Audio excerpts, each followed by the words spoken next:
Wala daw nagagawa ang presidente. Panoorin niyo to mga kababayan. Dahil walang nagagawa, eto, maraming natuwa sa ginawa ng administrasyong PBBM dito sa Pag-asa Island mga kababayan dahil nagkaroon na ng liwanag sa mahabang panahon. Ngayon lang sila nagkailaw, ngayon lang sila nagkakuryente. Panoorin natin to mga kababayan. Nabigyan na ng liwanag ang ilang pasilidad sa Pag-asa Island matapos ang pamamahagi ng pamahalaan ng mobile energy system na pinapagana ng solar power. Nagbabalik si Vel Custodio. Sa kanlurang bahagi ng dagat ng Pilipinas o West Philippine Sea, matatagpuan ang tumpok ng mga isla. Isa rito ang Pag-asa Island. May layong 480 kilometers mula sa Palawan, na paliligiran ng mga bahura at maliliit na batuhan, siksik sa likas na yaman.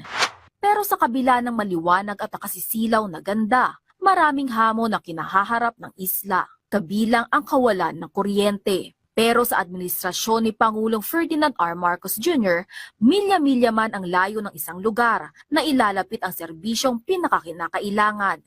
Pag-asa Island Integrated School, energized na.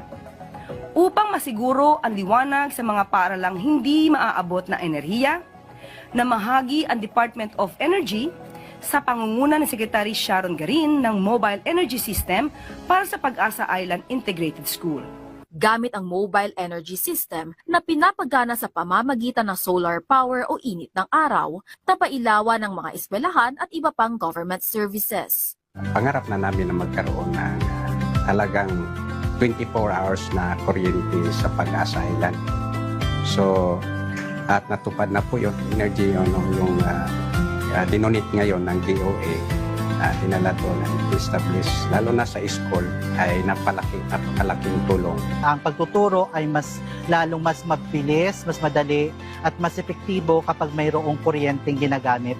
Lalo-lalo na during the delivery of instruction ng mga teachers po natin na gumagamit po ng TV, gumagamit po ng mga laptops, ng ibang mga instructional materials. Bukod sa kuryente, namahagi rin ang laptop, internet at iba pang serbisyo sa Pag-asa Island. Pero hindi lamang ito pagtugon sa pangako ng administrasyon na walang maiiwang kahit pa ang pinakaliblib at malayo.